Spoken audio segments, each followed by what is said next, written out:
us. Would you please introduce yourself? Thank you. My name is Raymond Essity. I'm a practicing attorney within Arizona and the Navajo Nation. I've been practicing since 1994. I finished up law school at the University of New Mexico, although for Arizona purposes, I started off at ASU. As far as the Navajo Bar, I will be explaining the bar, the operations, and the significance regarding what it is doing. Thank you. So for those unfamiliar, what is the Navajo Nation Bar Association? Thank you. In my presentation, I will briefly discuss that the Navajo Nation as a sovereign entity had its own laws. The criminal laws were done through what is known as federal CFR court. The Navajo Nation began to have its own laws litigated before its own courts. Around the 1970s, the judges on Navajo, I believe DNA Legal Services, saw the need to create its own bar association and begin to develop its own membership, given the uniqueness of the Navajo Bar. The Navajo Bar has been in operation since around the 1970s until present, and it has evolved much like other state bars. And would you like to give a little, I saw in your presentation, you were scrolling through. Do you want to give a little background about the Navajo Nation itself? Yes. Okay. First we have, let's see. Okay, this is myself. I'm currently chair of the admissions committee. This is the committee that bar tests persons, and we admit people into the bar. I've been the vice president, I've been a bar commissioner, and I've been also on the training committee. On the presentation, I do have the email link to the Navajo Bar. As far as the NNBA, roughly per my PowerPoint, on October 18, 1978, an unincorporated association was created by the judges. The judges were basically working with DNA and other persons within the Navajo Nation on creating a association of practitioners within Navajo. And although it was an unincorporated association in 2003, they eventually created as a 501c3 entity that is for tax purposes and for their own donations and keeping track of other things as a 501c3. The Navajo Bar Association has its EIN, IRS exemption determination letter, and according to Navajo law, membership in the Navajo Bar is a prerequisite for practicing law within the Navajo Nation.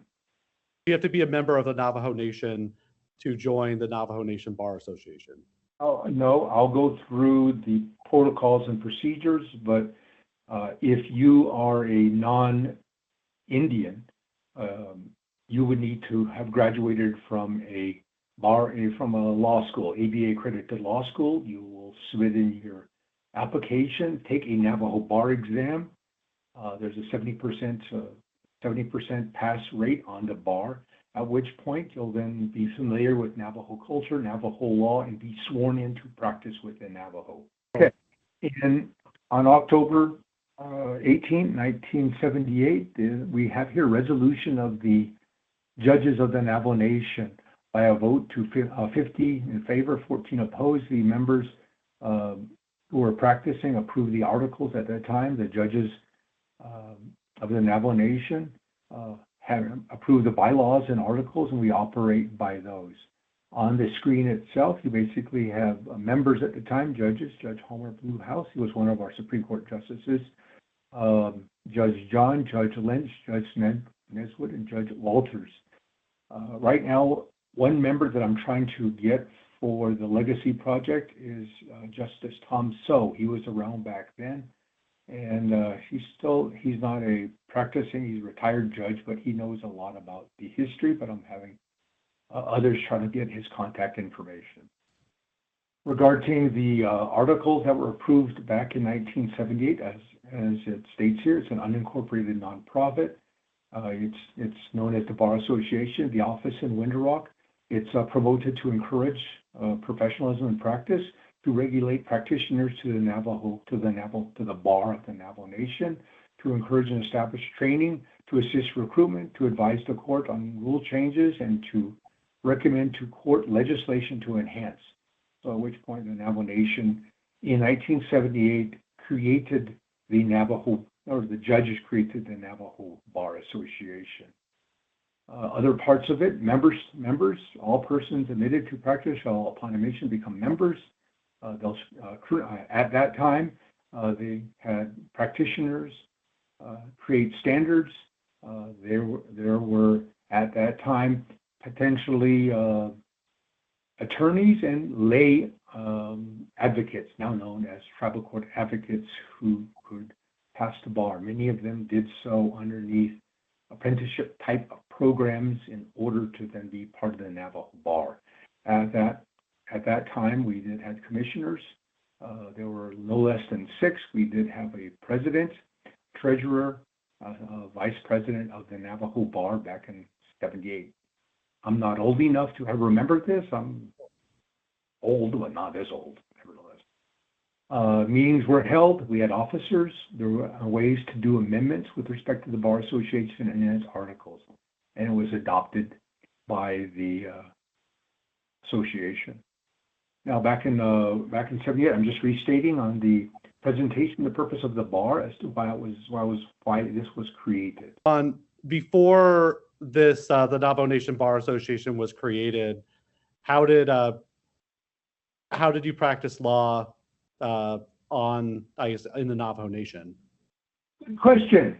On the slide itself, I have judicial branch, and basically around 1892 courts within Navajo Nation were done underneath the Bureau of Indian Affairs, BIA. So the Bureau is the one who acted within Navajo. Around 1959, Navajo Court was established with trial courts. 1978,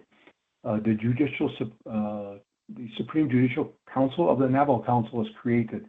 One significant event after the bar in 1985, the Navajo Nation did a Judicial Reform Act that pretty much created an independent type judicial branch with a Navajo Nation Supreme Court. They also tried to streamline operations. So there was an evolution of the Navajo Nation courts. And in 2001 and 2012, the Navajo Nation began to implement its own traditional dispute resolution known as peacemaking. So prior to then, it was the Bureau, then Navajo. The Navajo Nation began to create its own laws. The Bureau had its own laws. So practitioners then had to understand both Navajo Nation laws that were created. Then at the same time, the Bureau began to lessen. Navajo took over. A lot of this happened in federal Indian law. There was a Self-Determination Act passed by Congress to allow tribes to take over Bureau functions. This was done under Nixon's administration, 1972. Called self-determination. So at which point the Navajo Nation began to take over federal bureau agencies and taking over their functions and implementing Navajo. So as these things occurred in the 70s and 80s, this was one of the reasons why the practitioners believed you needed to get barred within Navajo Nation given the development of Navajo law. May I move on? Yes. Of course, please. Okay. Navajo courts currently within the Navajo Judicial Branch, Navajo Nation both has civil and criminal courts. We have a Supreme Court. There is appeals of district court go to the Supreme Court. We don't have a appeal court in between. We just have district courts into Navajo Nation Supreme Court. There are 11 judicial districts spread throughout the Navajo Nation. We then have a family court dealing with domestic relations, children issues, divorce, probate, peacemaking. It's a non-adversarial forum in which point we try to get the parties to speak, work out, and get into an agreement as to how they would resolve a situation. I believe many people do state that the American system is very adverse. There's a winner and loser, but is there a way to do a win-win situation that both sides feel comfortable with respect to the outcome and can have input? So that's the purpose of peacemaking court. The Navajo Nation does also have an assortment of administrative forums within the Navajo government. We do have Office of Hearing and Appeals. The Navajo Nation does have administrative forums for grazing disputes. There is no ownership of land within the Navajo Nation. Persons obtain a grazing permit, land use permit that are decades old and issued back decades ago. That is used, used as a form of showing management or a type of ownership of an area known as customary use land. As a result of this, you have people who are disputing land use among families, in-laws. The Navajo Nation also has disputes regarding where are the boundaries. The Navajo Nation roughly is about 27,000 square miles, larger than the size of West Virginia. Where a lot of the Navajo Nation is in Arizona. We're also in Utah and New Mexico. So grazing disputes and land use disputes arise quite a bit. There's not a lot of fencing throughout Navajo. So a lot of this is all verbal and done through the Navajo Nation hearing officers. Government appeals go through the hearing officers. The Navajo Nation also has tax appeals. We have our own tax system and work with the state of Arizona, New Mexico regarding sales tax, fuel taxes, business activity, possessory interest, and work with businesses on taxing them. And there is a administrative forum in order to deal with this through the Office of Hearing and Appeals. Election appeals, Navajo Nation has, 700 to 800 elected officials or appointed officials. And we are an election year. So when we have persons running for local office, whether president, secretary, vice president, grazing official, you have disputes with other candidates, disputes within the system. Things may go wrong and someone may be removed. Therefore, we have an administrative group and hearing body that hears these. Gaming regulatory, we have casinos, and dispute resolutions within the casinos can go before these administrative appeals. Child support rulings, the Navajo Nation does have agreements with the surrounding states regarding child support. So instead of going to court, you have an administrative hearing officers that hears disputes, hears claims, and renders judgments regarding child support and issues those to the surrounding states for garnishment and rulings on child support. So we also have other administrative agencies. We have the Navajo Labor Commission. The Navajo Nation is not one would say a jurisdiction where a person can be easily fired. The Navajo Nation does require, at the very least, just cause with respect to disputes. So then the government itself, all businesses, the Navajo Nation entities and enterprises, a person, an employee can appeal to grieve whether the termination or whether an adverse action was done with just cause, whether there was proper notice, and the hearing officers do conduct hearings in this area. Some of the Navajo Nation committees do have hearings. Many disputes regarding lease rentals, regarding many things on Navajo, are taken to these administrative forums.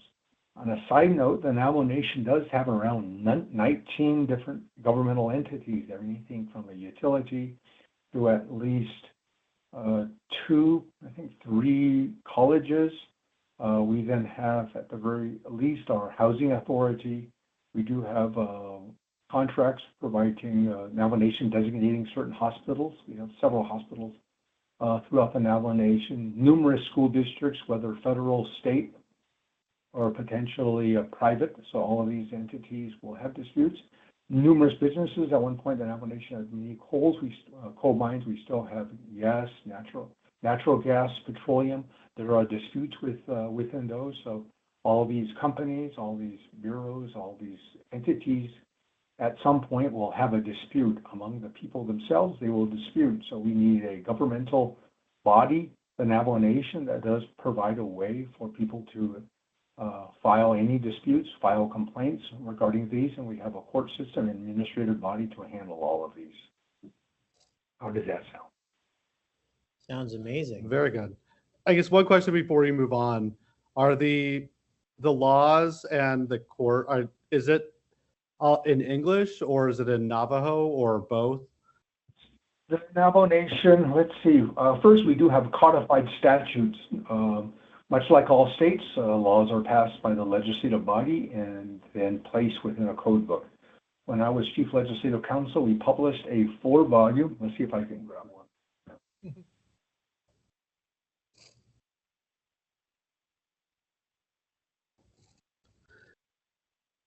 Statutory books are placed within a Navajo Nation code book. We have a 4-volume book, but this is titles 1 through 5. I believe up to title 26 is our title 26 statutes. So therefore that sort of governs the Navajo Nation. So in Title 1, you have Navajo Nation Bill of Rights. Title 2, the Navajo Nation government.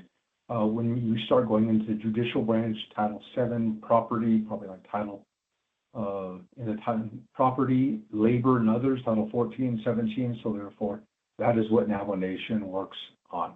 On the screen itself, there is a provision within Title 7 that deals with the judicial code. In the Navajo Nation Title 7 Judicial Code, Section 606, legal counsel right or representation unauthorized practice of law. This is Navajo law. In subsection A, you can see in red, legal counsel is a member in active status and in good standing of the Navajo Bar Association. Subsection B, in red, only persons in good standing shall provide legal representation, courts of the Navajo Nation, quasi-judicial, legislative, administrative, law forms, and other legal services. At which point a person by Navajo law has to be a member of the Navajo Nation to practice within the Navajo Nation. This is the statute. The Navajo Nation does have a codified statute. I believe the current Navajo Nation code is attainable by Westlaw. You do have people in many sites on the internet have many PDFs of the entire code. The judicial branch and others then have various approved legislation that applies to Navajo Nation within its code. Navajo Nation also has its own environmental protection agency, at which point all of these things are in various type of rules and regulations, much like state and local governments. Ready? Next slide. Yes. Again, Title 7, Section 606. Again, here's more language in subsection C, D, and E about persons conducting unauthorized practices, how people have to be a member of the Navajo Nation, and that is unlawful to conduct business within the Navajo Nation. And most times, whenever a person goes into Navajo Nation court, Navajo Office of Hearing and Appeals, in many of these areas, they will be asked, and a person will then provide their Navajo Nation membership and when they have practiced. And pretty much the Navajo Nation is quite large enough that many practitioners know other practitioners, many of the judges, and pretty much know everybody. So it's highly likely for a person to appear and practice without being Navajo barred. The Bar Association does allow one-time appearance for Pohawk Viche. So I sign off on those certificates for a person outside Navajo Nation to work with a Navajo Bar member to appear for a one-time case per year under Pohawk Viche, much like states and other forms have Pohawk Viche. The next slide. Okay. With respect to the current bar is incorporated as a nonprofit in 2003. As I stated, it was created back in 1978. They saw a need for creating the association. I have here that there's a quote from the internet as far as the Navajo Bar, indicating it's the largest bar association serving Navajo members. In the internet, it has 400 members. However, I contacted the bar office. We now have our over 500 members within Navajo Nation. So we go up to almost 600 members, drop down to mid 500 members. Again, many people retire, many people move on, more people come on. So we pretty much have a bar exam twice a year, and we swear in members every year. Members then change their status, whether it be regular members, inactive judicial status, or many people want to retire. So the Navajo Nation, many of its operations, again, are found on the internet. Other, I guess, tribal bar associations that you're aware of that operate like the Navajo Nation? Yes, they all operate differently. Some tribes will basically have a person submitting a letter providing their qualification and who they are, and they can be admitted. So A court, the Supreme Court, your Chief Justice will admit people. You have others who have not less sophisticated bar associations.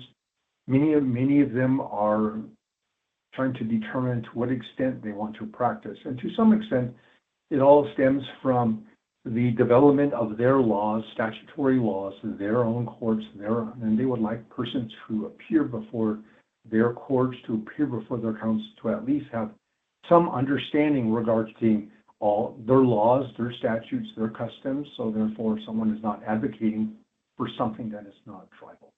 Would you say the Navajo Nation Bar Association was a trailblazer in starting and self-determining as a Native American tribe its own bar association? Meaning, did it influence other tribes to begin theirs?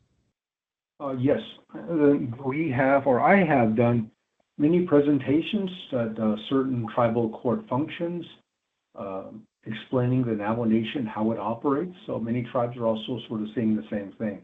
As tribes become more economically independent, they have more revenues, they can develop more laws, and as a result, they want people to practice before their forums, knowing their own laws and what to practice.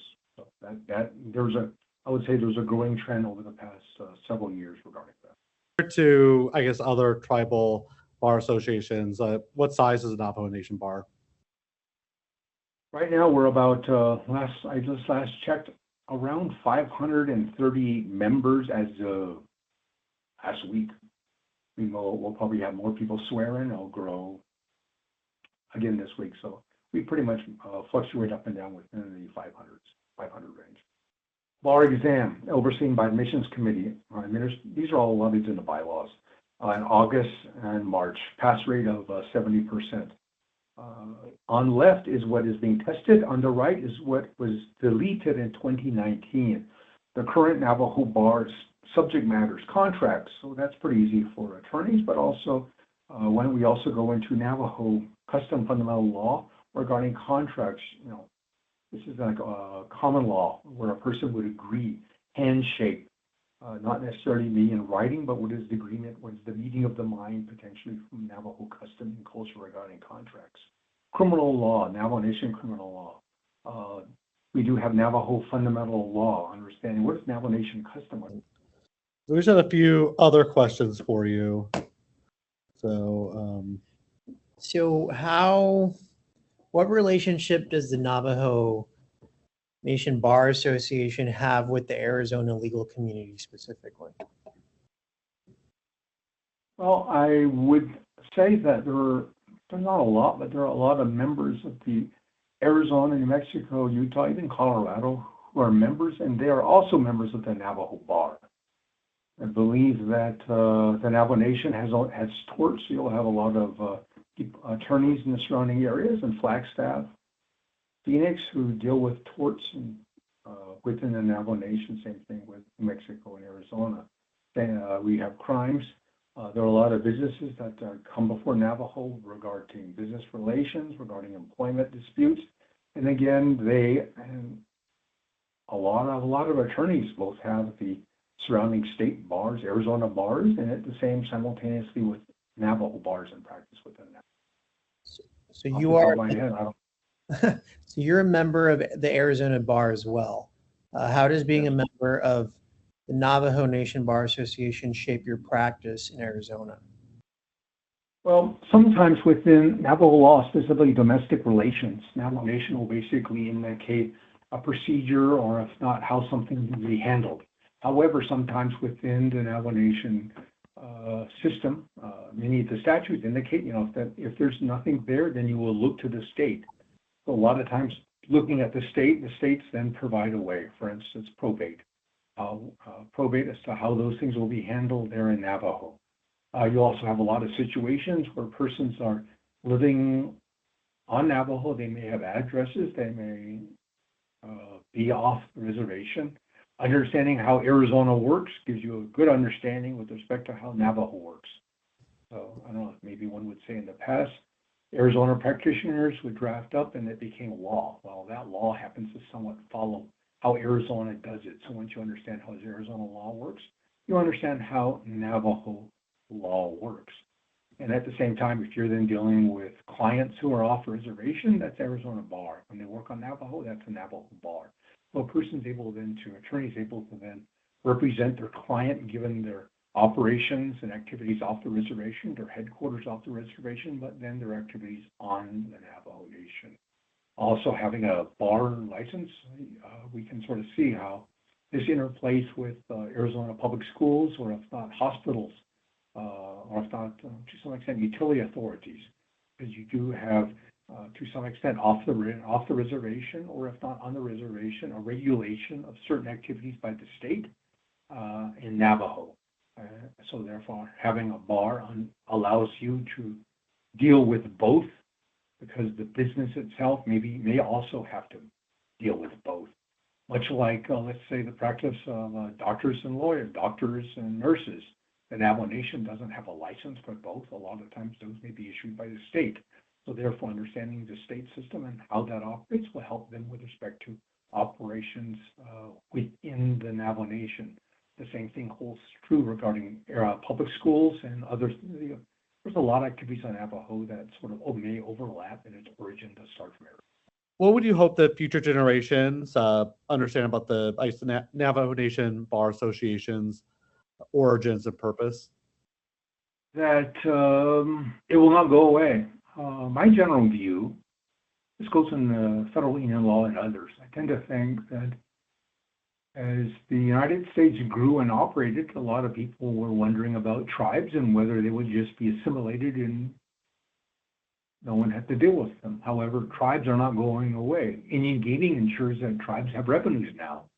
The Navajo Nation is, like I said, larger than the size of West Virginia. As an example of how large, we're talking the Navajo Nation.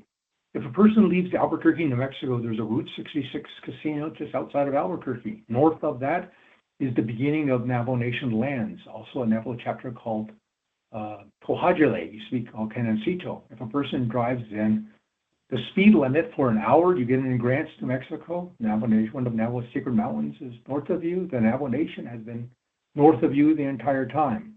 If you stay at I-40 another hour, you'll get to Gallup, New Mexico. Gallup's pretty much surrounded by Navajo lands, and north the entire time has been Navajo lands. If a person then drives from Gallup, New Mexico, and goes to potentially petrified forests, the Navajo Nation lands have been north of you the entire time. In Sanders, Arizona, the Navajo lands are in Sanders. A person then drives potentially another hour, and you'll get to Twin Arrows. North, that's where the Navajo Casino is, just off the freeway of I-40. North of you is the Navajo Nation. You'll then drive into Flagstaff. North of Flagstaff is Navajo Nation Reservation. If you drive into Williams, again, we're still on I-40 going west. North of you would be the Grand Canyon. The Navajo Nation Reservation overlaps, oversees Grand Canyon. So that's a Navajo Nation. Then if you want to drive another hour, 45 minutes, you'll get to Ashford Seligman.